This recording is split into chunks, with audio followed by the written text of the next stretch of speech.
Hello and welcome, this is Rachna Rawat. TV9 में आपका स्वागत है। आज हमारे साथ एक ऐसी शख्सियत मौजूद है जिन्होंने टेलीविजन की दुनिया में बहुत नाम कराया है। टीवी सीरियल ये रिश्ता क्या कहलाता से इन्होंने घर घर में पहचान बनाई है। हेलो एंड वेलकम करण, कैसे हैं आप? Thank you so much Rachna, it's good to be here, thank you.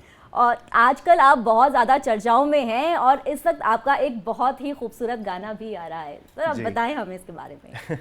Well अभी कच्चा कच्चा just released on the 11th of May और बहुत ज़्यादा प्यार मिल रहा है उसके लिए भी। थोड़ा एक अलग किरदार में मैं आपको दिख रहा हूँ उसमें। I am playing a drug addict and इस रोल में भी शायद कभी किसी ने देखा नहीं है। तो जब नवजीत जो डायरेक्टर हैं उन्होंने मुझसे कहा कि करण पाजी हमें ना एक ऐसे अब करेंगे कैरेक्टर जो आपने पहले किया नहीं है, बिकॉज उन्हीं के साथ मैंने बेवफा तेरा मासूम चेहरा भी शूट किया था and again with T series. So almost it became like a next sequel of बेवफा तेरा मासूम चेहरा। So मैंने कहा नहीं Navjeet, it sounds good, let's do this, because मैंने ऐसा भी कुछ किया नहीं है। और ये वीडियो एक्चुअली लास्ट मार्च में शूट हुई थी 2021 में एंड फिर इसके कुछ पोर्शंस रीशूट होने थे जो कि हुए दिसंबर में। इहाना wasn't okay actually, she went through an accident। तो उसके बाद तब इस रोल के लिए भी थोड़ा वेट पुट ऑन भी था। थोड़ा सा आप 3 दिन में ही शूट कर रहे हैं, आप पतले भी लग रहे हैं, आप मोटे भी लग रहे हैं। So we manage that with very heavy makeup and काला किया हुआ था, लिप्स को थोड़े और चैप किए हुए थे, नाखूनों तक मैंने यहाँ तक सारा मेकअप अलग किया हुआ था बॉडी का, because I am fair. So we done a tan look and but मज़ा बहुत आया। 3 दिन बहुत हमने अच्छे से शूट किया ये। देन रीशूट जब हो रहा था दिसंबर में, अगेन मुझे उसके लिए वेट बढ़ाना पड़ा ताकि वो मैच कर पाए। फिर देन अगेन आई रिड्यूस्ड। तो इस वीडियो के पीछे काफ़ी मेहनत लगी है एंड ऑफ कोर्स जुबिन की आवाज़ में है। सो उससे ज़्यादा सोलफुल आवाज़ आज कहाँ है। एंड मीत ब्रदर्स का म्यूज़िक है, कुमार जी ने लिरिक्स लिखे हैं, टी सीरीज़ के साथ है। And I think it's more than 12 million now already in these couple of days. So it's 13 million actually. हाँ तो 13 हो गया होगा। तो नंबर तो अच्छा, नंबर बढ़ते रहते हैं हर दिन। बट लोगों को बहुत पसंद आ रहा है। So that is something that I really liked.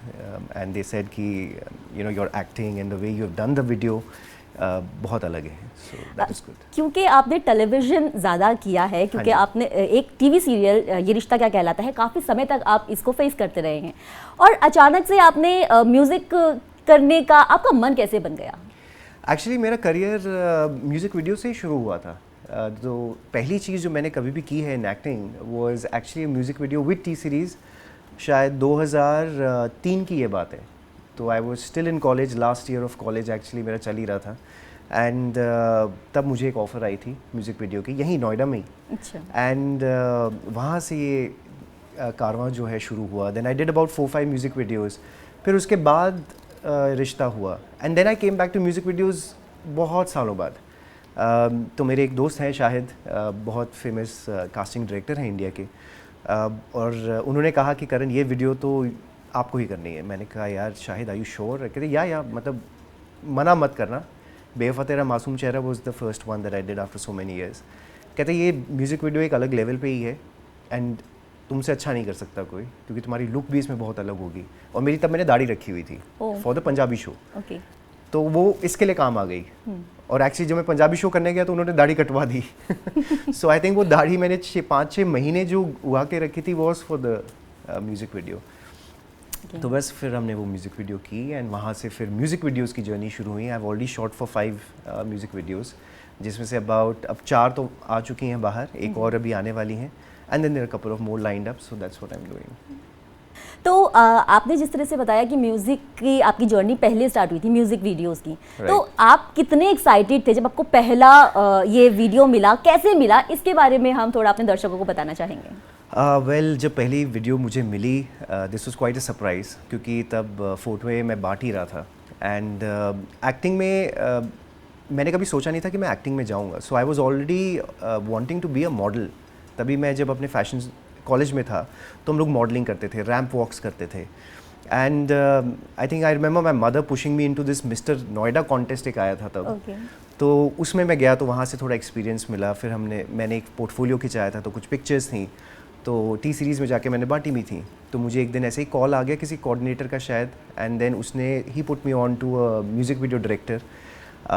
और मैंने कभी भी स्कूल में या फिर कॉलेज में स्टेज पे जाके ड्रामेटिक्स किए भी नहीं थे। So for me it was quite a thing कि अरे आपको जाके एक्टिंग करनी है, कैमरा के सामने जाके आपको खड़ा होना है. And the next thing I know I am in Jaipur shooting in front of 300 people और कैमराज लगे हुए हैं और आपको बोला जा रहा है कि सर आप एक्टिंग करो. करना क्या है, होता कैसे है. और ये 2003 की बात है, you know, almost like 20 years ago. और चीज़ें बहुत अलग होती थी तब. आजकल तो आपके पास इक्विपमेंट है, चीज़ें हैं, you know, you are in this digital age. Acting schools हैं, आप जा सकते हैं, लोगों से बात कर सकते हैं, सीख सकते हैं. तब तो कुछ नहीं होता था. तो बस वहाँ पे मैं खड़े होके आई वाज शूटिंग और एक दिन की वीडियो शूट हुई. तो वो वीडियो भी काफ़ी चली. उसके बाद भी फिर मुझे एक और वीडियो के लिए टी सीरीज़ ने बुलाया, वो काफ़ी फेमस हुई. कस्में वादे निभाएंगे हम. कभी आप लोगों को कहीं से मिल जाए तो देखने की कोशिश करिएगा, बिकॉज उसमें एक छोटा सा बच्चा ही लग रहा हूँ मैं, जो रोमांस करने की कोशिश कर रहा है. So but very fond memories actually. And बड़ा मज़ा आया था. सो वहाँ से फिर धीरे धीरे जर्नी शुरू हुई. Then I wanted to understand कि करना क्या है. Then I went to Bombay. फिर then I did an acting course. देन कैमरा के पीछे मैंने 4 साल काम किया, where I was AD, production guy, stylist. I styled Bachchan साहब to a lot of other actors. Rajkumar Hirani ji के साथ काम किया, राम गोपाल वर्मा जी को असिस्ट किया 7-8 महीने. तो I was gaining experience. And then finally one day I get a call for Rishta. और फिर वहाँ से रिश्ता वाली जर्नी शुरू हुई. 8 साल, 2100 एपिसोड विच मेड हिस्ट्री. सो उसके बियॉन्ड तो क्या कहें. तो ये रिश्ता के दौरान किस किस तरह की मुश्किलातें आई आपको एक्टिंग करते वक्त, क्योंकि आपने एक्चुअली जब आप एक एक्टिंग स्कूल से होते हैं तो आपको काफ़ी चीज़ें आपको ट्रेनिंग दी जाती है. सो आई थिंक एंड ऑल्सो क्योंकि मेरे पास प्रैक्टिकल नॉलेज थी और 4 इयर्स जो मैं कैमरा के पीछे काम कर रहा था. तो आई थिंक वो सारा कुछ मिल के it help me prepare and to come forward as an actor. तो रिश्ता के टाइम पे मुझे याद है, मतलब शुरू में because you getting tune to it, आप किसी के साथ कैसे बात कर रहे हैं, एक सीन कैसे कर रहा है. तो मेरे जो सीरीज डायरेक्टर थे रमेश कालरा, सो ही वुड टेल मी कि करण अच्छा ये ऐसा है. मैं सर से पूछ लेता, मैं सर अभी ऐसा करना है, कालरा साहब क्या करना है. So then he would say कि अच्छा ऐसे ऐसे करना है, and I would do it. So कभी 1 टेक 2 टेक ख़त्म हो जाता था. So that's how easy it was also. And then you learn in the process, because TV is कि आप हर दिन एक चीज़ कर रहे हैं. लाइनें आप फटाफट बोल रहे हैं, आपको स्क्रिप्ट दी जा रही है, 5 मिनट में 2 पेज भी करने हैं, परफॉर्म भी करना है. तो आप वो सब करते हैं. So I think TV is a very different medium जहाँ पे आपको बहुत कुछ सिखाया जाता है और एक अच्छा एक्टर आप बन सकते हैं, ऐसा भी नहीं है. प्रेशर्स अलग होते हैं, but it just depends on you कि आप उस चीज़ को कैसे ले रहे हो. हंसते हुए ले रहे हो, उसको एज अ बोझ समझ के कर रहे हो. So that has to be very clear actually for an actor. तो क्या अभी हम ये समझें कि आप इस वक्त म्यूज़िक वीडियोस पर ज़्यादा ध्यान दे रहे हैं, क्योंकि बैक टू बैक आपके अभी हमें गाने देखने को मिले हैं. तो हाँ जी. सो अभी मोस्टली म्यूज़िक वीडियोस का ही चल रहा है. And I am trying to move to the digital space more. अभी मैं I am not coming back to TV as such. कुछ और चीज़ें करने की कोशिश कर रहा हूँ. सो लेट्स सी, जब वो होता है तो सबको पता ही चल जाएगा. ओके, क्योंकि मेरा अगला सवाल यही था कि अगर हम आपको देख सके तो टेलीविजन की दुनिया में अब हमको दोबारा कब देखने वाले हैं. सो अभी थोड़ा सा चल रहा है. आई डोंट नो, अब कुछ अच्छा अगर आएगा TV पे then why not. But it's just difficult because TV का स्पेस भी अब बहुत अलग हो गया है. जी. हमने जैसे मैंने 8 साल कर लिया कुछ, इतने लंबे अब शोज़ भी नहीं होते हैं. Plus the kind of commitment that they require is very different. मेरे पास कुछ वक्त अभी है नहीं है. I am also trying to manage my life with a lot of other things जो चल रही हैं. तो अब उस स्पेस में थोड़ा मेरे लिए मुश्किल भी होता है. थोड़ा सा मुझे अपनी चीज़ों पे भी ध्यान देना है, पर्सनली ऑल्सो, प्रोफेशनली ऑल्सो. तो अभी वीडियोज़ का जो है एक ईजी स्पेस है. और अगर आप वेब सीरीज़ वगैरह करते हैं, you go for little projects, 1 महीना 2 महीना. अभी जैसे 1 साल मैंने पंजाबी शो जो किया था, Mawa Thandiya Chhawa, which was on Zee Punjabi. तो that was a good space because मैं 10 दिन जाता था, शूट करता था. तो I had 20 days to work on the other things that I was working on.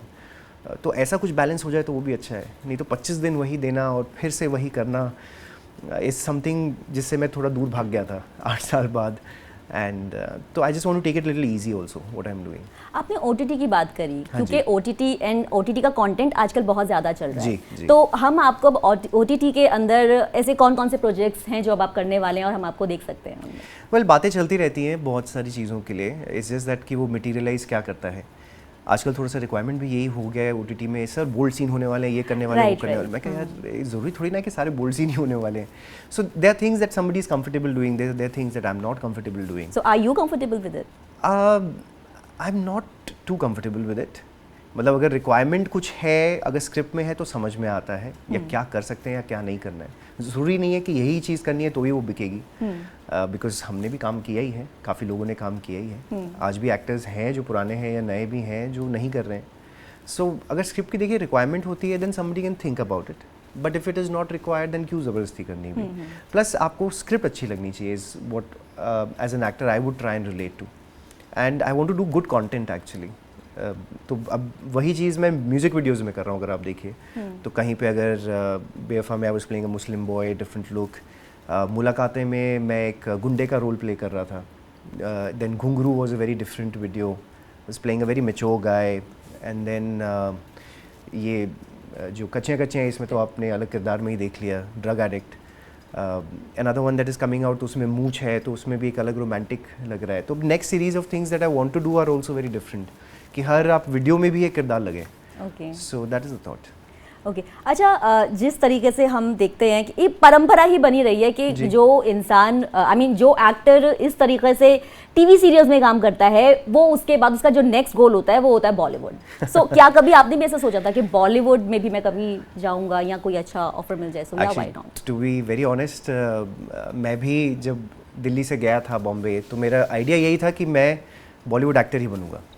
हर एक का होता ही है कि यार मुझे करना है तो फिल्में करनी है, नहीं तो मतलब कुछ और तुक नहीं बन रहा है। So that's why initially also अगर मुझे टीवी सीरियल्स ऑफर हो रहे थे तो मैंने मना कर दिए थे कि मुझे नहीं करना है TV, because I want to do films. फिर थोड़ा सा आप प्रैक्टिकली सोचते हो, थोड़ा सा आप देखते हो दुनिया इतने आसान नहीं है कि आप फिल्म एक्टर भी बन जाओ, तो आपको थोड़ी अकल भी आती है। हाँ। थोड़ा सा लोग आपको कुछ आपको सपोर्ट करते हैं, कुछ आपको डिस्करेज करने की भी कोशिश करते हैं। So I remember big big actors that I used to meet on sets और अदरवाइज मुझे कहते थे कि भाई ना तो तुम्हारे पास पैसा है कि तुम खुद के लिए फिल्म बनाओ, ना तुम कॉम्प्रोमाइज़ करोगे। मैंने कहा कॉम्प्रोमाइज़ तो हम नहीं करेंगे। वो कहते हैं और अगर कोई स्टार किड नहीं हो तो वो भी नहीं है। मैं कहा हाँ स्टार किड भी नहीं है हम। कहते तो यार फिर तुम कभी एक्टर नहीं बन पाओगे। सो आई थिंक समवेयर दैट वो चीज़ आपके दिमाग में चलती गई। मैं सबको ये कहता, मैं कहा एक दिन एक्टर बनूंगा और मैं बन के दिखाऊंगा। ऐसा भी नहीं है, ज़रूरी नहीं है कि ये सारी चीज़ें होनी चाहिए या आदमी एक अलग राह पे चले तो ही आप एक्टर बन सकते हैं। मैंने कहा सब लोग ऐसे नहीं है, कुछ लोग हो सकते हैं, काफ़ी ऐसे भी हो सकते हैं जो अच्छा काम भी कर रहे हैं, और ऐसे हैं there are so many people who do good work. आप टाइप कास्ट मत करिए एक चीज़ को, और ये सब तो हर प्रोफेशन में भी हो ही रहा है, हर जगह, to be very honest. But हमने काम किया, मेहनत की, आज खड़े हैं, आज बैठे हैं आपके सामने, 20 साल से यही काम कर रहे हैं। तो एक अलग वो एक जेस्ट भी होता है, एक अलग वो पैशन भी होता है। सो that is how I did my journey. But मेहनत करते रहे, अब यहाँ पर हैं, एंड देखिए अब कहाँ जाते हैं। अच्छा, प्रोफेशन से हटकर थोड़ा सा पर्सनल में अगर हम लोग बात करें तो पिछले दिनों आप बहुत ज़्यादा खबरों में रहे हैं, कंट्रोवर्सी से घिरे रहे हैं, तो किस तरीके से आपने अपने आप को संभाला इस दौरान? क्योंकि बहुत प्रेशर हो जाता है एक एक्टर के लिए, एक तरफ पर्सनल लाइफ और दूसरी तरफ प्रोफेशनल लाइफ। किस तरीके से बैलेंस किया आपने अपने आप को? आई थिंक पिछले 20 सालों में तो मैंने काफ़ी मैनेज किया है अपनी लाइफ, जितने डिग्निटी के साथ कर सकूं। कभी कोई कंट्रोवर्सी हुई नहीं, कभी किसी खबरों में आया नहीं। मुझे आज भी याद है कि रिश्ता का पहला साल ही था, कुछ महीने ही हुए थे, और मतलब मुझे जब मीडिया से लोग मिलते थे, कहते सर आपकी कोई कंट्रोवर्सी नहीं होती, कुछ नहीं। मैंने कहा यार मेरी कोई कंट्रोवर्सी है ही नहीं तो मैं क्यों बनाऊँ। मैं कहा और मुझे ऐसा अच्छा भी नहीं लगता है। सो आई एम वेरी कंफर्टेबल कि मेरी पर्सनल लाइफ है, प्रोफेशनल लाइफ है, and that's how I keep it separate. और यही इतने सालों में सबने देखा है। बाकी जो ऑलमोस्ट अभी 1 साल पहले जो हुआ है सबको पता ही है, एंड उस वक्त it came as a very big surprise for me also, because मैं तो बिल्कुल तैयार नहीं था कोई ऐसी चीज़ के लिए जब एक ही रात में आपकी पूरी दुनिया बदल जाती है। आप पे कुछ ऐसे इल्ज़ाम लगाए जाते हैं जो आपने कुछ किया भी नहीं है, आपको पता ही नहीं है, दूसरा बंदा पता नहीं कितने टाइम से प्लानिंग करके बैठा है। So it was quite amazing कि मतलब आपके साथ ऐसा भी कुछ हो सकता है। It came as a big shock after 14 years कि आप किसी के साथ हैं, आपका बच्चा है, आपने मेहनत की, आपने घर बनाया, सब कुछ बनाया, और पैसे के लिए आदमी एक अलग लेवल पे गिर जाता है, अलग चीज़ें करने लगता है। एंड ऐसा नहीं है कि उसके बाद भी इमीडिएटली पता लगने लग गया कि मतलब क्या क्या प्लान करके बैठे हैं, क्या क्या कौन लोग इन्वॉल्व हो गए हैं, क्या करने की कोशिश कर रहे हैं। तो आई टुक टाइम बिकॉज मुझे भी समझना था कि मेरे साथ हो क्या रहा है। पहले तो actually it comes as a shock, तो आपको पता ही नहीं होता कि करना क्या चाह रहे हैं, हो क्या रहा है। आपको बोला जा रहा है कि आपने ये किया जबकि आपने तो हाथ भी नहीं लगाया। And playing the women card is so easy. मतलब लोग सब कुछ जानते हैं, सब लोगों को समझ है, लेकिन वही होता है कि एक शब्द यहाँ से कहा जाता है बिफोर नोइंग कि दूसरी साइड क्या है, लोग अपनी परसेप्शंस भी बना लेते हैं, जो कि बहुत गलत है। आपके पास लॉ है, कोर्ट है, सब कुछ है, वो लोग डिसाइड करेंगे, आप लोगों को डिसाइड करने की ज़रूरत नहीं है।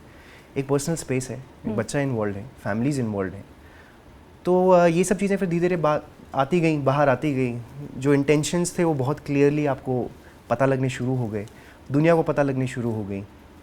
मतलब टू ड्रैग माय पेरेंट्स, जो कि मतलब यहाँ नोएडा में रहते हैं, बॉम्बे तो रहते भी नहीं हैं, माय ब्रदर, इतने संगीन आपके ऊपर आईपीसी की धाराएं लगाई जाएं जस्ट बिकॉज आपने गिवन नहीं किया, आपने कहा कि नहीं ये चीज़ मैं नहीं करूँगा या ये चीज़ मैं नहीं दे सकता।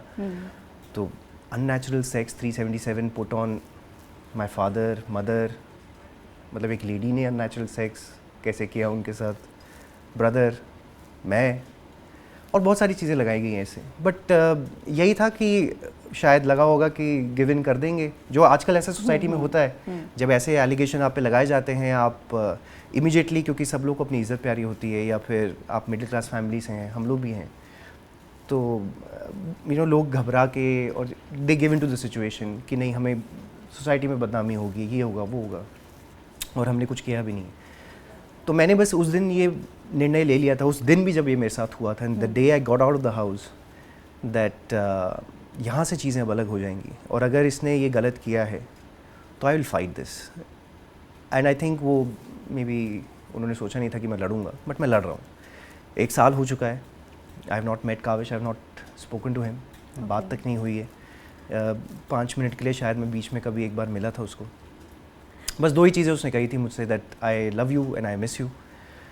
तो आई थिंक उसको भी एज अ वीकनेस बनाया जा रहा था, but I think he is become my strength. तो मैंने कहा कोई बात नहीं, साल भर हो गया है, बात नहीं किया, कोई बात नहीं। तो क्या आप ये कहना चाहेंगे, क्या आप ये इस तरह से कहना चाह रहे हैं कि उनकी तरफ से ये वुमेन कार्ड प्ले किया गया है? मतलब ये तो साफ साफ दिख ही रहा है अब तो, मेरे पास अब इतने सबूत हैं, मेरे पास अब इतनी चीज़ें हैं, जो जो चीज़ें लिखी गई हैं वो सब कोर्ट में जमा हैं। तो अगर वो बैठ जाऊँ मैं और आपको पढ़ाना शुरू कर दूँ तो आप लोग सब खुद ही समझ जाएंगे कि क्या है एग्जैक्टली। कोई तुक ही नहीं है, देयर इज़ नो स्टैंड। अब आप पे अगर इल्ज़ाम लगाएं तो प्रूफ भी करने हैं, करिए। मतलब अगर आज मैं अपने बेटे को नहीं मिल पा रहा हूँ क्योंकि ये रिस्ट्रेनिंग ऑर्डर लिया हुआ है मेरे अगेंस्ट कि मैंने अपने बच्चे को मारने की धमकी दी है, ये इट्स ऑन पेपर, ये पेपर पे है, मैंने तो बात ही नहीं की है, तो मैं धमकी कहाँ से दूँ?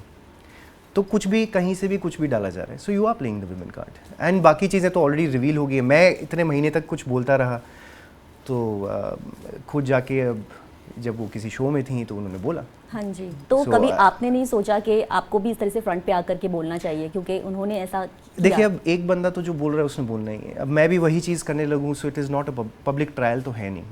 मतलब लोगों के मज़े के लिए या घर पे बैठ के देखने के लिए तो ये एक धारावाहिक नहीं चल रहा है। She has chosen to do something, that's her call. I have chosen to play it very dignified manner में। अगर मैंने कभी इंटरव्यू दिए हैं तो अपने लॉयर के साथ बैठ के दिए। आज भी मैं अगर बात कर रहा हूँ तो बड़ी लिमिटेड बात कर रहा हूँ, मैं हवा में बात नहीं कर रहा। जिसने सपोर्ट में खड़ा होना था, चाहे वो रोहित वर्मा थे, मुनीषा खटवानी थी, रोहित साटिया, ये लोग सब खड़े होकर बात जो कर रहे थे वो तो कर ही रहे थे। बट आज वो लोग कहाँ हैं? रोहित वर्मा और निशा रावल बात नहीं करते हैं काफ़ी महीनों से। आप लोग सोच लीजिए क्यों? सच्चाई पता चल गई। मुझे क्यों सॉरी मैसेज भेज रहे थे? नवंबर में मुझे मतलब सॉरी मैसेज भेजा जा रहा है, मतलब मेरे भाई को भेजा जा रहा है एक तरीके से, कि उस टाइम बहुत चीज़ें हो गई थी और तुमने जाके जो बोलना था बोल दिया। बट देखिए, बड़ी सिंपल सी बात है, अगर आज मैं अपने घर से बाहर हूँ, अपने बच्चे से नहीं मिल पाया, मेरे साथ जो हो रहा है, मेरी सारी बिलोंगिंग्स, मेरा सब कुछ उस घर में है, मैं एक ऐसी लड़ाई लड़ रहा हूँ जहाँ पे मेरे पास एक कागज़ नहीं है, लेकिन मैंने अपने 600 पेज का जवाब बनाया है। मैं अपना मतलब I have given my everything, मेरे parents have gone through all this. और अगर इस चीज़ के पीछे, इस कॉन्स्पिरेसी में अगर लोग इन्वॉल्व हैं, तो फिर अब जो सच्चा है वो जब बाहर आएगा, जो होना है वो तो होगा ही होगा। अच्छा, माता पिता की लड़ाई के बीच में बच्चे हमेशा पिस जाते हैं, तो क्या आपको कहीं लगता है कि अगर बच्चा दूसरी तरफ है तो उसकी परवरिश कैसी हो रही होगी? आपको कभी इस तरह की टेंशन होती है, कभी याद आती है बच्चे की? ऑफ कोर्स, मतलब ये तो आप प्रश्न पूछे कि कभी याद आती है, तो ये तो बहुत ही अलग बात हो गई। याद तो हमेशा ही आती है, but as a father it's difficult. जब आप बात भी ना कर पाएँ, सो होता है, मुश्किल तो है, but I have to prepare myself also for the worst. ठीक है, अब जब कब मिलेगा, आज मिले कभी मिले वो देखा जाएगा। अभी मेरे लिए प्रायोरिटी है कि मेरे पेरेंट्स को निकालना है इस चीज़ से बाहर, ब्रदर को निकालना है, पहले वो लोग निकल जाएं, जो कि किया भी हमने। एंटिसिपेटरी बेल्स मिली तो they got out of it. High court का ऑलरेडी स्टे आ चुका है इस चीज़ पे, जो कि एक बहुत बड़ी विन थी, बिकॉज ऐसे ही स्टे नहीं आ जाता है, क्योंकि जो आप पे लालसन लगाई गई हैं इतना आसान नहीं है इससे बाहर आना भी। तो this is how the women card is played. जब आप पूछते हैं ना विमेन कार्ड कैसे खेला जाए, बिकॉज आप चीज़ें जो लगा रही हैं उसका, आप जो एक चीज़ कह रही हैं उसका सबूत मेरे पास है। बड़ा सिंपल सा चीज़ है। अगर आप कह रहे हैं इसने ये किया, अगर मैं उस दिन था ही नहीं, और जो चीज़ आप कह रहे हैं वो आपने ही की थी, वो तो मेरे पास है, तो अब ये क्या है, इसका तो तुक बनता ही नहीं। मतलब अगर 100 चीज़ें लगाई हैं, अगर उसमें से एक भी चीज़ सच होती, I tell you I would have come out and said कि हाँ ये सही बोल रही है। एक भी चीज़ सच नहीं है, तो मैं क्या बोलूँ इस चीज़ को। तो इसलिए तो मैं लड़ रहा हूँ। मैं क्या लड़ूंगा, मैं जीतूंगा भी, मुझे पता है। आई हैव, अब मेरे पास इतनी चीज़ें हैं, 1 साल हो गया है, इतने लोगों ने चीज़ें बताई हैं। I have witnesses, I have I witnesses who are ready to come and support me. कहते करण तेरे लिए अब खड़ा होना पड़ेगा ना, तो हम कोर्ट भी जाएंगे। मैं कहा ठीक है, अगर आज आप मेरे लिए, मैं कहा आपको सिर्फ सच बोलना है यार, मैं और कुछ नहीं कह रहा, तो वो सच बोलने के लिए आज तैयार हैं लोग। मैंने कहा वेरी गुड। मैं कहा और इन लोगों को मुझे कोर्ट तक घसीटना था। They were trying to tarnish my image. 20 साल की मेहनत है आपकी, एक इज़्ज़त है जो आपने कमाई है, और सबको पता है कि मैंने काम कैसे किया है। मेरे साथ कितने अनगिनत लोगों ने काम किया है, लड़कियों ने काम किया है। दे know how I work and कैसा है करण का कैरेक्टर कैसा है। I have character witnesses today, जो मुझे लड़कियों ने फ़ोन किया, कहता है will be your character witness.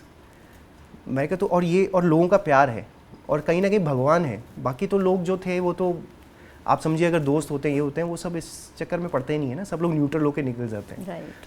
तो आपकी फैमिली थी जो आपके साथ खड़ी है, और मैं किस तरह का अगर इंसान हूँ, अगर ना तो अपने माँ बाप के लिए लड़ पाऊँ, ना अपने बच्चे के लिए लड़ पाऊँ, और सीधा give in to a situation जहाँ आपको झूठ में फंसाया जा रहा है।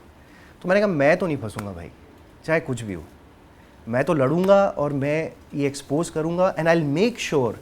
बिकॉज जैसे मैं आपको पहले भी बता ही रहा था, हम बात हो रही थी, 95% ऑफ दीज केसेस जो बनते हैं आजकल आर ऑल फेक। क्योंकि मैं तो अब इतना घुस गया हूँ, मैं इस आप आम जिंदगी में इस चीज़ को टच नहीं करते हैं। और ये चीज़ इन्फॉर्मेशन मुझे पुलिस वाले बता रहे थे कि 95% of these cases are false. बाकी जो 5% लोग हैं जिनके साथ एक्चुअली ये हो रहा है, वो पहुँचते ही नहीं है। तो जो लोग ये गलत कर रहे हैं, they are actually making it difficult जिनके साथ असलियत में ये हो रहा है। तो ये विमेन सफ़र कर रही हैं because of such women. Do you understand? तो ये चीज़ पे अब I will fight. I know I have a lot of women that are supporting me, they know how I am, and I am going to fight this. मैं जीतूंगा भी, मुझे पता है, मैं छोड़ूंगा तो नहीं। ये तो मैंने डिसाइड कर लिया। एंड पेशेंस रखनी इसमें बहुत ज़रूरी है। तो मेरे लिए डिफ़िकल्ट होता ही है। काविश को याद करके मुझे बस यहाँ रखना पड़ता है, फिर उसको कट ऑफ भी करना पड़ता है, नहीं तो for me it will get very difficult to work. बिल्कुल, एक पिता और एक बेटे होने के नाते हम समझ सकते हैं आपका दर्द, आप किस इस वक्त स्थिति से गुजर रहे होंगे। और ठीक है, फिलहाल हम इस वक्त इजाज़त लेंगे। बहुत भावुक मैं भी हो गई हूँ आपकी बात सुन करके। तो ये थे हमारे साथ करण मेहरा, जिन्होंने अपना अब तक का एक्सपीरियंस बताया, हमें अपनी जर्नी हमारे साथ शेयर करी, अपनी वो बहुत सारी कुछ पर्सनल बातें हमारे साथ शेयर करी। थैंक यू करण, हमसे इतना कुछ शेयर करने के लिए और अपना कीमती वक्त हमें देने के लिए। Thank you so much. Thank you.